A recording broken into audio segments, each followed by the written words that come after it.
बड़ी ही शोरगुल के साथ बजते हुए बॉलीवुड के गाने।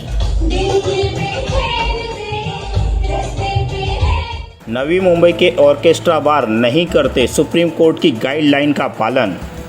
राष्ट्रीय भीमसेना भीम आर्मी सर सेनापति आर पांड्यन ने मुख्यमंत्री एकनाथ शिंदे, उप मुख्यमंत्री देवेंद्र फडणवीस और पुलिस कमिश्नर को पत्र भेजकर दी चेतावनी। देखो, जहाँ तक आपने सुना होगा, जो शिंदे सरकार है, शिंदे साहब जब खुद कार्यकर्ता थे तो उन्होंने 11-12 बार तोड़े हैं और अपने पे केसेस लिए।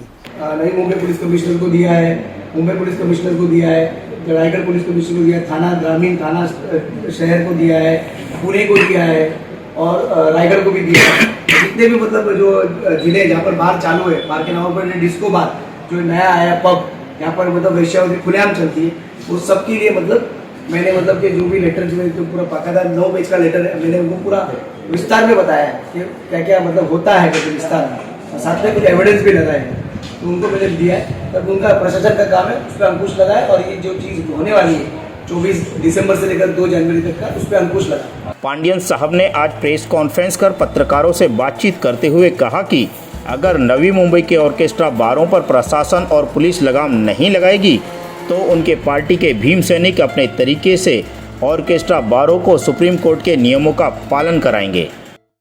आपने देखा होगा, पिछले बार अपन ने बड़े अच्छे लेवल पे मुद्दा उठाया था, जो सिस्टम भी इसमें अपने घबरा रही थी, पुलिस व्यवस्था भी इसमें अपने घबरा रही थी। लेकिन क्या हुआ कि पुलिस और ये बार का जो नेक्सस है वो इतना मजबूत है और अरबों रुपए का इसमें कारोबार होता है इसके अंदर, और बहुत बड़ा जो रकम है वो जो पुलिस व्यवस्था या जो मैनेजमेंट है जो उनको जाता है, हफ्ते के नाम पे जाता है, तो कहीं ना कहीं वो रुक जाता। तो इसकी वजह से उसका उन्होंने पुलिस व्यवस्था ने जो पुलिस नेक्सस और बार का नेक्सस का मैं शिकार हुआ। आपने देखा कि मुझे 8 महीना मुझे डाला अंदर झूठे केस में, जो केस का कि जो ये समाज ट्रस्ट से जुड़ा था, उसमें उन्होंने झूठा कुछ कंप्लेंट जमा किए, जो कंप्लेंट का रूल के हिसाब से उनका कि ना लेना था ना देना था, ये सब हमने कोर्ट के सामने दिखाया। पहला इन्होंने हमको बेल होने नहीं दिया, बड़ी मुश्किल से कैसे ऐसा करते। उस पीरियड में क्या हो गया कि सुप्रीम कोर्ट में जो हमारा पिटीशन था, सुप्रीम कोर्ट वो पिटीशन को हमको ऐसा हुआ कि मैं पिटिशनर जा नहीं पाया, तो उसको जज ने उसको प्रोलॉन्ग करके बाजू में कर दिया, और उसका उनको फ़ायदा मिला कि उनका जो अप्रैल में जो रिन्यूअल होता था, रिन्यूअल हो गया और उन लोग फिर से काम पे लग गए, और उन्होंने कहीं ना कहीं मेरे को आर्थिक इतना नुकसान पहुँचाया कि मैं खड़ा नहीं हो सकूं। फिर भी देखो, आप लोग का सब साथ है, और ये जो लड़ाई है हम फिर से लड़ेंगे और लड़ाई चालू रखेंगे। और इस बार वापस जैसे गए साल हमने दिसंबर में हमने जो मुद्दा उठाया था डांस बार के बारे में, सुप्रीम कोर्ट के आदेश के अनुसार चलना चाहिए, तो ये लड़ाई फिर से जारी रखते हैं। और अभी पूरी ताकत से इस बार मैं पूरे कार्यकर्ता, अपने पूरे महाराष्ट्र के जो तमाम कार्यकर्ता, उस सबको इन्वॉल्व किया हूँ, और दिसंबर के लिए खास करके मुंबई सबको बुलाया हूँ।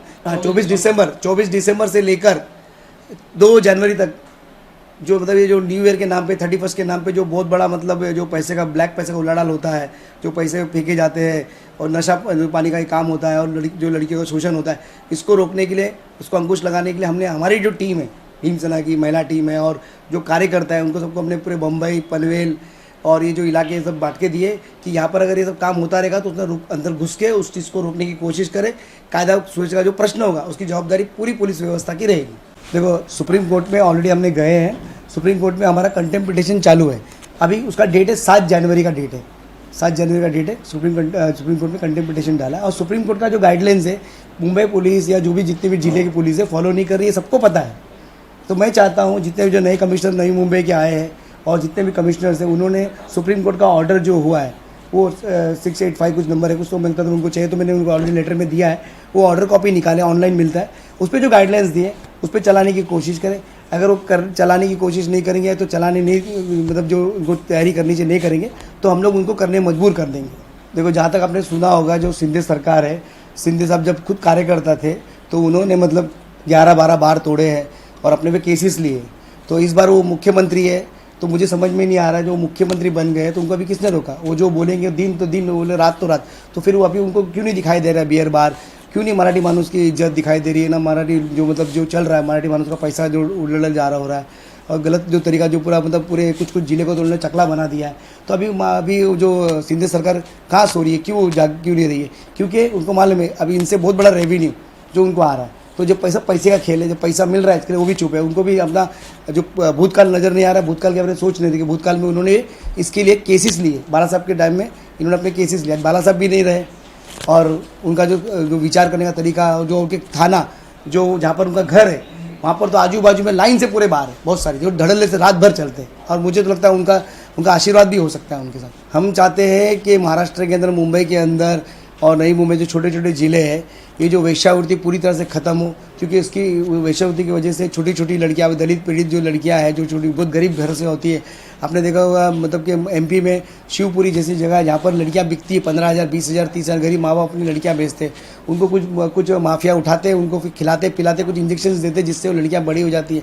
उस तरह का जो लड़कियों पर एक्सप्लॉयटेशन होता है, जो उनका छल होता है गरीब लोगों का, तो ये मुझे उसको रोकना है। प्लस सुप्रीम कोर्ट ने सबसे अच्छा गाइडलाइंस दिया है। मैं चाहता हूँ जितने भी बार है चला है, उनको देश को अपने सरकार को रेवेन्यू मिलता है, लेकिन जो सुप्रीम कोर्ट ने जो गाइडलाइंस दिया उस गाइडलाइंस पे, उस मापदंड में ही चले। नहीं, बिल्कुल विरोध नहीं है।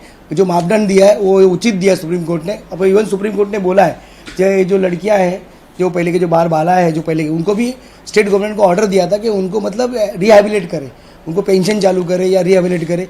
वो सब कुछ भी काम नहीं हुआ, बल्कि जो उनको जो ऑर्केस्ट्रा बार जहाँ पर मतलब परफॉर्मेंस होगा, लड़कियाँ गाना गाएगी, इंस्ट्रूमेंट बजेगा, जो लाइव परफॉर्मेंस होगा, वो भी 11:30 तक का कुछ टाइम है और 1:30 बजे तक खाने पीने का टाइम है। वो परमिट रूम अलग होगा, बहुत सारे नियम, अच्छे नियम दिए सुप्रीम कोर्ट ने, लेकिन उस सब का मतलब वो सब महाराष्ट्र में तो उसका पालन हो ही नहीं रहा है, बिल्कुल पालन नहीं हो रहा है। और वो जो जूना जो डांस बार था ना, वही लेवल से डांस बार का ही काम चल रहा है। देखो, उम्मीद पे दुनिया कायम है। मैं जितने भी कमिश्नर्स हैं, नई मुंबई के जितने भी कमिश्नर्स हैं, उनसे ये उम्मीद करता हूँ कि मुंबई को और जो ज़िले को चकला बनाने से रोके, जो गलत काम हो रहा है, औरतों पे छल हो रहा है, ये सब हो रहा है, उनको रोके।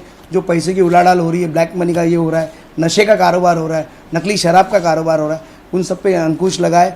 और ये पर प्रांतीय लोग, कर्नाटक वाले लोग हैं, कुछ कर्नाटक के विशेष जाति के लोग हैं, वो शेट्टी, सालियन, पुजारी, ये सब जाते, ये सब के लोगों को मतलब इन्होंने मतलब कि मुंबई को पूरी तरह से मतलब चकला बनाने के चक्कर में, तो चकला बन को अंकुश लगाने का काम हमारा है और हम करेंगे। और आप पुलिस से भी उम्मीद करते हैं कि ये सब चीज़ को अंकुश लगाए।